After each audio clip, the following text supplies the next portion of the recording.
Hello students, देखिए समझते हैं हम अपने एक और छोटे से डेरिवेशन को जो कि आपसे पूछता है बोर्ड के एग्जाम में। क्या है वो? Motion of charge particle in uniform magnetic field. Suppose मान लीजिए कोई मैग्नेटिक फील्ड है, जैसा कि यहाँ पे क्रॉस साइन से दिखाया गया है। यूनिफॉर्म मैग्नेटिक फील्ड बी है जिसकी डायरेक्शन जो है वो परपेंडिकुलरली टू द प्लेन और इनवर्ट डायरेक्शन में है। ठीक, क्रॉस साइन से हम जो मैग्नेटिक फील्ड दिखाते हैं वो इनवर्ट डायरेक्शन होती है प्लेन के, और डॉट साइन से जो दिखाते हैं वो आउटवर्ड डायरेक्शन में होती है प्लेन के। तो यहाँ इनवर्ट डायरेक्शन में मैग्नेटिक फील्ड है और प्लेन के परपेंडिकुलर है। इसमें सपोज मान लीजिए कोई पॉजिटिव चार्ज क्यू एंटर करता है जिसकी वेलोसिटी v है। अब यहाँ पे नेगेटिव चार्ज भी हो सकता है, इससे कोई मतलब नहीं है, पॉजिटिव भी हो सकता है नेगेटिव। तो पहला केस हम ले हैं when charge moves perpendicular to the field, मतलब जो मैग्नेटिक फील्ड है उसके चार्ज परपेंडिकुलर एंटर करता है। दूसरा केस किसी एंगल पे भी एंटर कर सकता है। तो पहला केस समझते हैं, उसके बाद दूसरा केस समझेंगे कि जब किसी एंगल पर एंटर करेगा तब उसका पाथ कैसा होगा। तो जब परपेंडिकुलर एंटर करता है किसी मैग्नेटिक फील्ड के, देखिए मैग्नेटिक फील्ड जो है वो इनवर्ट डायरेक्शन में और ये जो वेलोसिटी है वो इस डायरेक्शन में, राइट डायरेक्शन में। तो ऑब्वियसली मैग्नेटिक फील्ड के परपेंडिकुलर है चार्ज पार्टिकल का मोशन, तब इसका पाथ जो होता है वो सर्कुलर मोशन होता है। अब कैसे होता है सर्कुलर मोशन, इस बात को समझते हैं। देखिए पॉजिटिव चार्ज है क्यू और इसकी जो वेलोसिटी है वो इस डायरेक्शन में, स्पीड इस डायरेक्शन में है और मैग्नेटिक फील्ड इनवर्ट डायरेक्शन। अब हमें पता है राइट हैंड पाम रूल, उससे आप लगा सकते हैं। राइट हैंड पाम रूल क्या कहता है हमसे? देखिए अगर जो फिंगर्स हैं अपने राइट हैंड की, कौन से हैंड की? राइट की, नॉट लेफ्ट, राइट हैंड को ही आपको रखना है। राइट हैंड की जो फिंगर्स हैं वो अगर हम मैग्नेटिक फील्ड की डायरेक्शन में करें, आप करके देखिएगा इसे, मैग्नेटिक फील्ड की डायरेक्शन में आपको फिंगर करनी है और जो थंब है उसको आपको करना है वेलोसिटी की डायरेक्शन में, वो भी पॉजिटिव चार्ज की। तो पॉजिटिव चार्ज की स्पीड या वेलोसिटी जिस डायरेक्शन में है उस डायरेक्शन में आपको क्या करना है? थंब, या फिर आप बोल देते हैं करंट की डायरेक्शन में थंब। बात एक ही है क्योंकि जो पॉजिटिव चार्ज की डायरेक्शन होती है वही करंट की डायरेक्शन होती है। अगर ये नेगेटिव चार्ज होता तो नेगेटिव चार्ज के मोशन के अपोजिट आपको थंब करना पड़ता। तो हमेशा याद रखिए पॉजिटिव चार्ज के मोशन की डायरेक्शन में या करंट की डायरेक्शन में आपको थंब करना होता है, और मैग्नेटिक फील्ड की डायरेक्शन में आपको फिंगर्स करनी होती है। अपनी जो चारों फिंगर हैं उनको आपको करना है मैग्नेटिक फील्ड की डायरेक्शन में और थंब को करना है स्पीड की डायरेक्शन में। तो जो हमारी हथेली है, जो पाम है, उसके परपेंडिकुलर डायरेक्शन में हमारा फोर्स अप्लाई होता है। तो देखिए अगर आप मैग्नेटिक फील्ड की डायरेक्शन में फिंगर्स को करते हैं और राइट हैंड की और थंब को इस डायरेक्शन में करते हैं तो राइट जो पाम है, पाम के परपेंडिकुलर हमारा क्या लगेगा? फोर्स लगेगा। वरना याद रख लीजिए दूसरी तरीके से, वेलोसिटी, मैग्नेटिक फील्ड और फोर्स तीनों म्यूचुअली कैसे होते हैं? परपेंडिकुलर। तो आप करके देखिएगा, इसे हो जाएगा। तो इस डायरेक्शन में फोर्स लगेगा, वेलोसिटी है, फोर्स इस डायरेक्शन में लग रहा है। तो देखिए ये जाना ऐसे चाह रहा है लेकिन इस पे फोर्स इस डायरेक्शन में लग रहा है, तो इसका पाथ कुछ ऐसा हो जाएगा। ठीक, तो इसका पाथ कुछ ऐसा हो जाएगा। अब देखिए दूसरी पोजीशन को हम कंसीडर करते हैं। अगेन देखिए अपने राइट हैंड की फिंगर्स को आप कीजिए इनवर्ट डायरेक्शन में, मैग्नेटिक फील्ड की डायरेक्शन में, और थंब को कीजिए ऊपर की डायरेक्शन में। तो आपका जो हथेली के परपेंडिकुलर, जो पाम के परपेंडिकुलर डायरेक्शन आएगी वो ये आएगी। तो इस डायरेक्शन में फोर्स लगे। अगेन ये जाना ऐसे चाहता है लेकिन इसमें फोर्स लगा है इसको, तो इसका पाथ कुछ ऐसा हो जाएगा। ठीक, तो ऐसे इस डायरेक्शन में देखेंगे अगर, तो वेलोसिटी इस डायरेक्शन में है और मैग्नेटिक इनवर्ट डायरेक्शन में। Again right hand palm rule से देखेंगे तो फोर्स इस डायरेक्शन में लगे, फिर इसका पाथ ऐसे हो जाएगा और ये इस तरीके से सर्कुलर मोशन करने लगेगा। तो परपेंडिकुलर जब कोई चार्ज पार्टिकल एंटर करता है तब उसका जो पाथ होता है वो हमेशा कैसा होता है? परपेंडिकुलर। तो आपसे रेडियस पूछता है, इस जो सर्कुलर पाथ है उसकी रेडियस क्या होगी। क्लियर? तो अब हमें पता है, देखिए किसी भी चार्ज पार्टिकल पर जो लगने वाला फोर्स होता है वो होता है क्यूवीवी साइन थीटा। फोर्स हमारा कितना होता है? Q v v sine theta. तो फोर्स हम जानते हैं हमारा होता है q v b sine theta. लेकिन अगर हम बात करें फोर्स की, थीटा देखिए वेलोसिटी या स्पीड और मैग्नेटिक फील्ड के बीच एंगल होता है जो कि इस केस में कितना है? 90। तो जो फोर्स लगेगा वो हमारा क्या लगेगा? Q b sine 90। That mean maximum force लगेगा और डायरेक्शन हम राइट हैंड पाम रूल से निकाल सकते हैं। तो फोर्स ऑन चार्ज पार्टिकल क्या होगा? हमारा मैक्सिमम होगा। और कितना होगा? Q v v. अब क्यू की जगह हम इलेक्ट्रॉन होता तो ई ले लेते, बट इस केस में हमने क्यू ही माना है तो क्यू लेते हैं। तो force on charge particle F equal to यहाँ से कितना हो जाएगा Q, स्पीड V और मैग्नेटिक फील्ड कितनी है V, या साइन 90, और साइन 91 होता है तो हम इसको लिख सकते हैं F इक्वल टू जो फोर्स आएगा हमारा वो कितना आएगा QVB। अब यहाँ पे ये जो फोर्स है QVB, अब सर्कुलर मोशन में इसकी जो डायरेक्शन है टुवर्ड द सेंटर है, देखिए तो यही फोर्स जो मैग्नेटिक फोर्स है, यही मैग्नेटिक फोर्स एक्ट करेगा कैसा, एज अ सेंट्रीपिटल फोर्स। तो यहाँ पे जो मैग्नेटिक फोर्स है वही सेंट्रीपिटल फोर्स का वर्क कर रहा है। दैट मीन्स हम लिख सकते हैं here this magnetic force acts as centripetal force, centripetal force, और सेंट्रीपिटल फोर्स का फॉर्मूला हमें पता है क्या होता है, mv स्क्वायर अपॉन आर। तो हम लिख सकते हैं देखिए mv square upon R, R हमने मान ली सपोज क्या है इसकी रेडियस है, तो mv square upon R centripetal force का फॉर्मूला होता है। This should equal to v किसके, q v और v के। यहाँ से अगर हम देखें तो v और v, एक v और एक v ये कैंसिल हो जाएंगे, तो यहाँ से देखिए क्या बचा, mv upon R equal to q v. यहाँ से अगर हम r की वैल्यू निकालना चाहें तो यहाँ से देखिए r इक्वल टू हो जाएगा कितना, r को आप इधर ले जाइए और mv और qv नीचे ले आइए, तो यहाँ क्या हो जाएगा mv अपॉन qv, यही हमारा फॉर्मूला होता है r का सिंपल सा। r इक्वल टू क्या, mv अपॉन qv, या फिर आपको इसको मोमेंटम के केस में भी लिख सकते हैं, r इक्वल टू mv को हम मोमेंटम लिखते हैं पार्टिकल का, या चार्ज पार्टिकल का यहाँ मोमेंटम हो गया, mv अपॉन qb, ये भी आप लिख सकते हैं। तो ये हमारे रेडियस का फॉर्मूला होता है। अगर हम बात करें टाइम पीरियड की, तो यहाँ से देखिए टाइम पीरियड की अगर हम बात करें तो टाइम पीरियड देखिए हमारा होता है t इक्वल टू, यहाँ देखिए स्पीड कितनी v, और अगर हम बात करें एक सर्कुलर मोशन में तो ये डिस्टेंस कितनी कवर करेगा 2 पाई आर, तो यहाँ से डिस्टेंस हम कितनी कवर करेगा 2 पाई आर, स्पीड क्या है इसकी v, यहाँ से अगर हम r की वैल्यू पुट करते हैं 2 पाई अपॉन v, और r की जगह हम पुट कर देते हैं कितना mv अपॉन qb, यहाँ से कितना रख देते हैं mv अपॉन qb, तो देखिए v विल कैंसिल आउट, और यहाँ से हमारा कितना आ जाएगा टाइम पीरियड, ये आपको याद रखना है, t is equal to 2 pi m upon qb। तो ये टाइम पीरियड का फॉर्मूला है हमारा, t is equal to 2 pi m upon qb। Clear. ऐसे ही अगर हम आगे बढ़ें और फ्रीक्वेंसी निकालना चाहें तो फ्रीक्वेंसी हमें पता है रिवर्स होती है टाइम पीरियड की, तो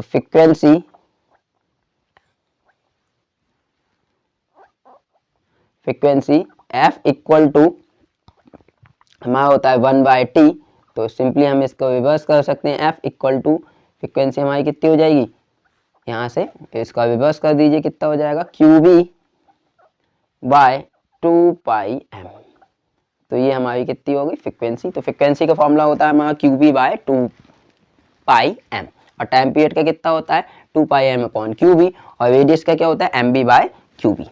क्लियर। ऐसे ही आप अगर एंगुलर वेलोसिटी निकालना चाहें, क्योंकि चार्ज पार्टिकल कैसा है रोटेशन में है, तो एंगुलर वेलोसिटी हम जानते हैं, एंगुलर वेलोसिटी फॉर्मूला होता है हमारा omega equal to 2 pi f, तो फ्रीक्वेंसी को रख दीजिए यहाँ से, तो ओमेगा इक्वल टू देखिए 2 पाई, अगर आप इधर रखेंगे f की वैल्यू qb बाय 2 पाई, तो 2 पाई कैंसिल हो जाएगा क्योंकि नीचे आएगा, तो कितना बचे qb बाय m, तो qb बाय m ये हमारी क्या हो गई एंगुलर वेलोसिटी, ये ओमेगा याद रखिएगा।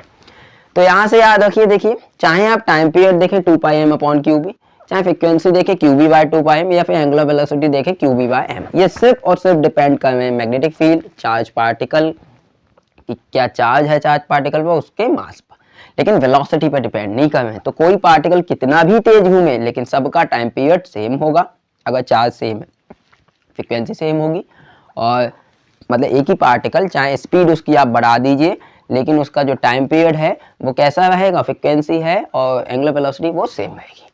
तो यहाँ से ये तीन चीजें हैं। सबसे ज्यादा आपको रेडियस पूछता है, तो रेडियस आपको याद रखनी है कितनी होती है, m b by q b. Clear.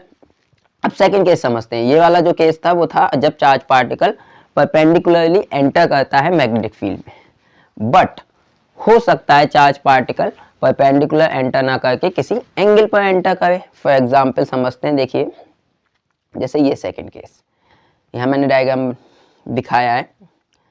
तो when charge particle moves at an angle to the field जब चार्ज पार्टिकल देखिए एंटर करता है किसी एंगल पर, देखिए मान लीजिए ये मैग्नेटिक फील्ड की डायरेक्शन हमने दिखाई है यहाँ पर कितनी, बी को दिखाया किस डायरेक्शन में, एक्स डायरेक्शन में, वाई डायरेक्शन ये है और जेड डायरेक्शन ये है। ये सपोज कोई चार्ज पार्टिकल है और ये देखिए यहाँ इस तरीके से इसका पाथ दिखाया है। सपोज हमने किसी पॉइंट पे देखिए इसकी जो वेलोसिटी है वो इस डायरेक्शन में, ठीक है, मैग्नेटिक फील्ड इधर है और वेलोसिटी इस डायरेक्शन में। तो यहाँ से देखें जो वेलोसिटी है वो कोई एंगल फॉर्म कर रही है किससे, मैग्नेटिक फील्ड से, परपेंडिकुलर नहीं है। तो इस वेलोसिटी को या इस स्पीड को हम दो कंपोनेंट में ब्रेक कर सकते हैं। एक पैरेलल कंपोनेंट मैग्नेटिक फील्ड के, जो v पैरेलल हमने यहाँ पे लिखा है, और एक परपेंडिकुलर कंपोनेंट मैग्नेटिक फील्ड के। तो देखिए मैग्नेटिक फील्ड के परपेंडिकुलर कंपोनेंट को v परपेंडिकुलर से दिखा सकते हैं और पैरेलल कंपोनेंट को v पैरेलल से। अब अगर इसको मैं दो कंपोनेंट में ब्रेक करूँ तो हमको पता है थीटा के साइड वाला कंपोनेंट होता है cos थीटा, तो v पैरेलल हो जाएगा हमारा v cos थीटा। ऐसे v परपेंडिकुलर हम बात करें तो हो जाएगा v sin थीटा। क्लियर। अभी हमने निकाला था जो हमारा फॉर्मूला था रेडियस का, तो रेडियस हमारी कितनी थी, यहाँ देखिए अब अगर बात करें, अब यहाँ से आप एक बात और समझिए, यहाँ पे हमने वेलोसिटी को दो कंपोनेंट में ब्रेक कर लिया, एक पैरेलल और एक परपेंडिकुलर। अब परपेंडिकुलर कंपोनेंट की वजह से हमको पता है जो पाथ होता है वो सर्कुलर होता है।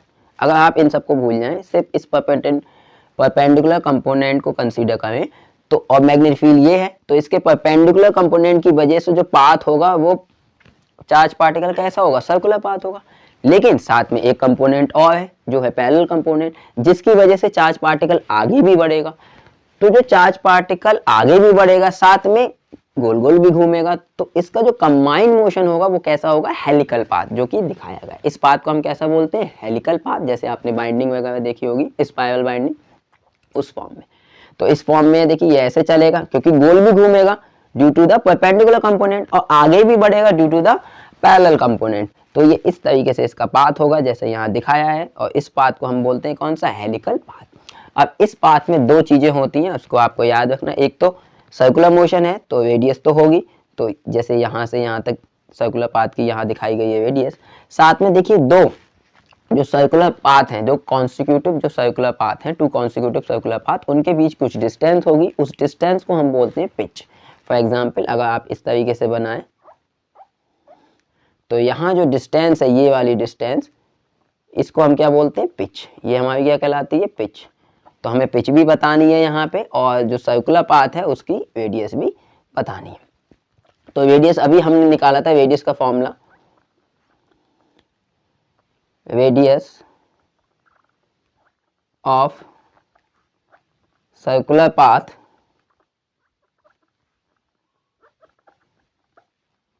आर इक्वल टू, यहां से अगर हम बात करें तो रेडियस हमारी कितनी आई थी, देखिए m b by q b, m b by q b. और ये कब थी, जब परपेंडिकुलर एंटर कर रहा था, तो v जो थी परपेंडिकुलर स्पीड थी।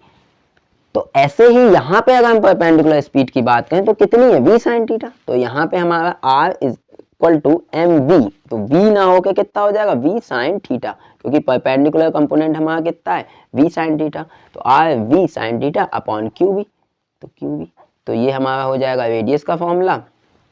ऐसे टाइम पीरियड की अगर हम बात करते हैं तो t इज इक्वल टू, ये सेम रहेगा, देखिए 2 पाई आर अपॉन कितना, 2 पाई, डिस्टेंस कितनी, 2 पाई आर, और स्पीड कितनी, v।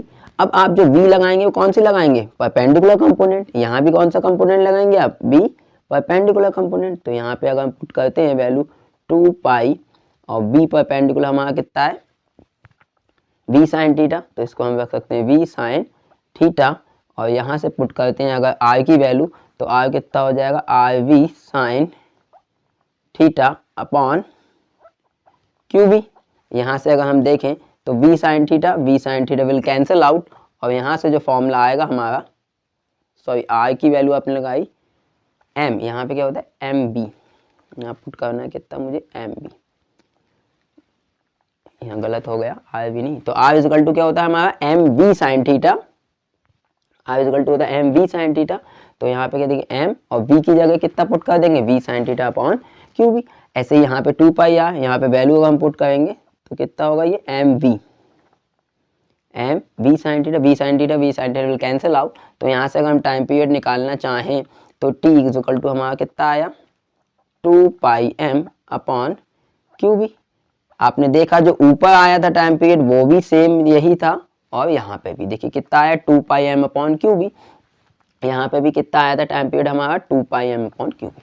तो टाइम पीरियड फिक्स रहेगा चाहे हेलिकल पाथ हो चाहे सर्कुलर पाथ हो, जब पार्टिकल का मास चार्ज और मैग्नेटिक फील्ड सेम होगी। ऐसी फ्रीक्वेंसी की अगर हम बात करते हैं तो फ्रीक्वेंसी हमारी क्या हो जाएगी रिवर्स हो जाती है इसकी, ये बात हमको पता है। फ्रीक्वेंसी एफ इजिकल टू क्या होती है एफ इजिकल टू 1/t, तो यहाँ से देखिए फ्रीक्वेंसी हमारी कितनी हो जाएगी f equal to q b by 2 pi M.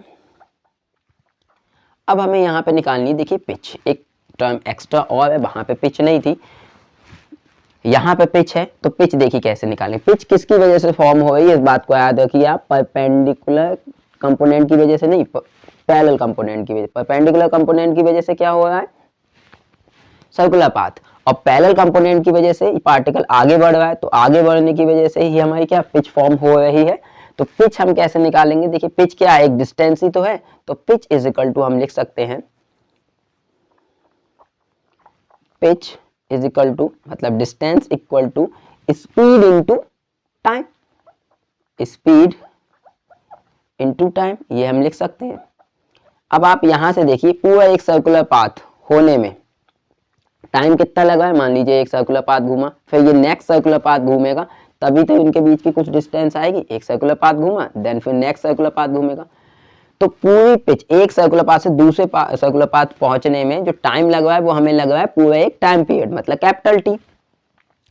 और जो स्पीड है वो कौन सी है, स्पीड है v पैरेलल। तो यहाँ से हम लिख सकते हैं देखिए पिच के लिए जो स्पीड आएगी वो हमारी कितनी आई v पैरेलल, और टाइम कितना है टाइम पीरियड, तो v पैरेलल हमारा जो आया है ये कितना है v पैरेलल। v पैरेलल हमें पता है हमारा कितना v cos थीटा, यहाँ से v पैरेलल कितना है v cos थीटा, तो यहाँ पुट कर सकते हैं v cos थीटा और इनटू टाइम पीरियड हमारा कितना है 2 pi m upon q b. Time period यहाँ से हमारा कितना है 2 pi m upon q b, तो यहाँ से जो हमारी पिच होगी पिच का फॉर्मूला हमारा होगा 2 pi m v cos theta upon q b, तो ये हमारा पिच का फॉर्मूला हो गया। तो बस इतना ही आपसे पूछता है, तो याद रखिएगा पाथ कैसा होता है, इस पाथ को हम कौन सा पाथ बोलते हैं हेलिकल पाथ। ये पाथ हमारा कौन सा है हेलिकल पाथ, ये आपसे क्वेश्चन खूब पूछता है। जब आप चार्ज पार्टिकल परपेंडिकुलर एंटर करता है तब उसका पाथ कैसा होगा सर्कुलर पाथ होगा, जब किसी एंगल पे एंटर करता है तब उसका पाथ कैसा होगा हेलिकल होगा। वहीं अगर चार्ज पार्टिकल जीरो एंगल पे एंटर करता है, मान ली कोई चार्ज पार्टिकल इस तरीके से है और ये एंड पैरेलल या फिर एंटी पैरेलल एंटर करता है, तब इसका पाथ कैसा होगा स्ट्रेट लाइन, क्योंकि उस केस में कोई फोर्स ही नहीं लगेगा। एफ इक्वल टू हमारा होता है q v b sine theta, और थीटा किस किस के बीच का एंगल होता है वेलोसिटी और मैग्नेटिक फील्ड के बीच। तो थीटा अगर जीरो हो तब भी फोर्स जीरो होगा, और थीटा अगर 180 हो तब भी फोर्स कितना होगा जीरो होगा। तो पैरेलल और एंटी पैरेलल अगर एंटर करता है तो उसका पाथ कैसा होगा चार्ज पार्टिकल का स्ट्रेट लाइन, मतलब वो बिना डेविएट हुए आगे बढ़ेगा। तो तीन बात आपको बिल्कुल याद रखनी है, अगर परपेंडिकुलर एंटर करता है तो सर्कुलर पाथ, उसकी radius r equal to m upon q b, और अगर किसी एंगल पे एंटर करता है तो उसका पाथ हेलिकल, और पैरेलल और एंटी पैरेलल एंटर करता है कोई चार्ज पार्टिकल तो उसका पाथ हमारा कैसा होगा स्ट्रेट लाइन, मतलब विदाउट डेविएटेड वो आगे बढ़ेगा। तो thank you so much for watching the video.